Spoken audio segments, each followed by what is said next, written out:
அட்டகாசமான சுவையில் ஒரு உருளைக்கிழங்கு குடமிளகாய் மசாலா தாங்க பார்க்க போகிறோம்.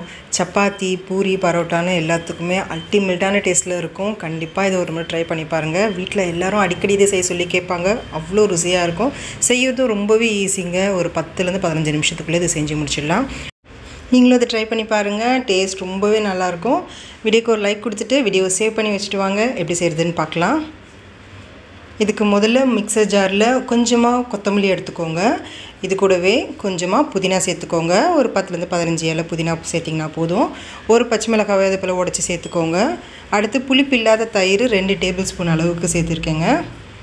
அடுத்ததாக ஒரு 7-8 முந்திரி சேர்த்துக்கோங்க. முந்திரி இல்லைனாலும் பரவாயில்ல, 1 ஸ்பூன் அளவுக்கு பொட்டுக்கடலை சேர்த்துக்கலாம். இப்போ தண்ணி எதுவும் சேர்க்காமல் இது போல் நல்ல மையாக அரைச்சி எடுத்துக்கோங்க. அரைச்சி தனியாக எடுத்து வச்சுக்கலாம். இப்போ பேனில் 2லேருந்து 3 டீஸ்பூன் அளவுக்கு எண்ணெய் சேர்த்துக்கோங்க. எண்ணெய் காஞ்சதும் 1/2 டீஸ்பூன் கடுகு, 1/2 டீஸ்பூன் சீரகம் சேர்த்துக்கோங்க. கடுகும் சீரகமும் நல்லா பொரிஞ்சு வந்த பிறகு 2 மீடியம் சைஸ் வெங்காயத்தை நல்லா பொடியாக நறுக்கிட்டு சேர்த்துக்கோங்க. சேர்த்துட்டு வெங்காயம் நல்லா கண்ணாடி பதம் வரணும், அந்தளவுக்கு நல்லா வதங்கி வரணுங்க. அப்போ தான் டேஸ்ட் ரொம்ப நல்லாயிருக்கும். நல்லா வதக்கி விட்டுக்கோங்க.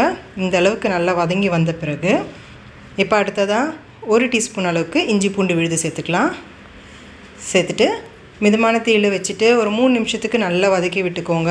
பச்சை வாசனை போகிற வரைக்கும் நல்லா வதக்கி விட்டுக்கலாம். அடுத்ததாக ஒரு பெரிய சைஸ் நல்ல பழுத்த தக்காளியாக இது போல் பொடி பொடியாக கட் பண்ணி எடுத்து சேர்த்துருக்கேங்க. மீடியம் சைஸ் தக்காளினா 2 தக்காளி கூட நீங்கள் சேர்த்துக்கலாம்.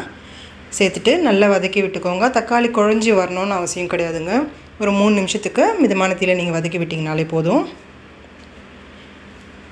இப்போ அடுத்ததாக உப்பு சேர்த்துக்கலாம். 1 டீஸ்பூன் அளவுக்கு நான் சேர்த்துருக்கேன். உங்களுக்கு தேவையான அளவுக்கு நீங்கள் உப்பு சேர்த்து கலந்து விட்டுக்கோங்க. உப்பு சேர்க்குறதால சீக்கிரமாக வெங்காயமும் தக்காளியும் நல்லா வதங்கி வந்துடும். அடுத்ததாக இப்போ இதில் ஒரு குடமிளகாயை இது போல் பெருசாக கட் பண்ணி சேர்த்துருக்கேங்க. இது ஆப்ஷனல் தான், உங்களுக்கு தேவையில்லைனாலும் நீங்கள் ஸ்கிப் பண்ணிடலாம். குடமிளகாய் சேர்த்தா நல்லா கொஞ்சம் கலர்ஃபுல்லாக இருக்கும். குழந்தைங்க சாப்பிட்றது விரும்பி சாப்பிடுவாங்க. சேர்த்துட்டு இது நல்லா கலந்து விடுங்க. ஒரு 2 நிமிஷத்துக்கு இது நல்லா வதக்கி விட்டுக்கலாம்.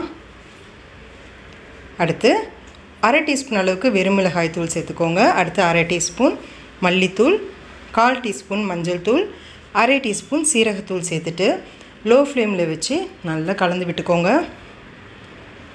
மசாலா சேர்த்ததும் அடிப்பிடிக்கும். லோ ஃப்ளேமில் வச்சுட்டு நல்லா கலந்து விடுங்க. ஒரு 2 நிமிஷத்துக்கு இது நல்லா வதக்கி விட்டுக்கோங்க.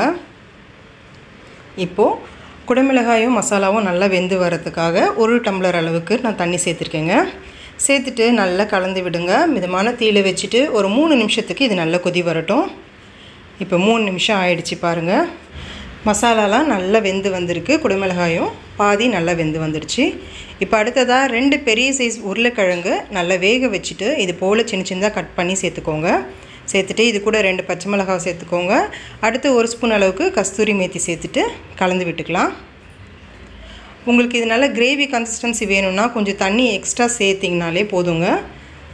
கிரேவி கன்சிஸ்டன்சி கிடைக்கும். இப்போ கலந்து விட்ட பிறகு நம்ம அரைச்சி வச்சுருக்க புதினா, கொத்தமல்லி, தயிர் பேஸ்ட்டை சேர்த்துக்கோங்க. இப்போது 1/2 டம்ளர் அளவுக்கு எக்ஸ்ட்ராவாக தண்ணி சேர்த்துட்டு கலந்து விட்டுக்கலாம். கலந்து விட்டுட்ட பிறகு இதுக்கப்புறம் நம்ம ரொம்ப நேரம் கொதிக்க வைக்க போகிறது இல்லைங்க. 2லேருந்து 3 நிமிஷத்துக்கு இது மிதமான தீயில் வேக வச்சாலே போதும். பாருங்கள், 3 நிமிஷம் ஆகிடுச்சு. நல்ல திக்கான கன்சிஸ்டன்சியில் உங்களுக்கு சைட் டிஷ் ரெடி ஆகிடுச்சு. இப்போ கடைசியாக 1/2 டீஸ்பூன் அளவுக்கு கரம் மசாலா சேர்த்துக்கோங்க. நல்லா பொடியாக நறுக்குனா கொத்தமல்லியை தூவிட்டு கலந்து விட்டு இறக்குனிங்கன்னா அட்டகாசமான சுவையில் ஒரு உருளைக்கிழங்கு குடமிளகாய் மசாலா தயாருங்க. சப்பாத்தி, பரோட்டா எல்லாத்துக்குமே அவ்வளோ ருசியாக இருக்கும். மிஸ் பண்ணாமல் இதோட ட்ரை பண்ணி பார்த்துட்டு எப்படி இருந்துச்சுன்னு சொல்லுங்கள். உங்களுக்கு இந்த வீடியோ பிடிச்சிருந்துச்சுன்னா லைக் பண்ணுங்கள். உங்கள் ஃப்ரெண்ட்ஸ் அண்ட் ஃபேமிலி கூட நிறைய ஷேர் பண்ணிக்கோங்க. Thank you friends.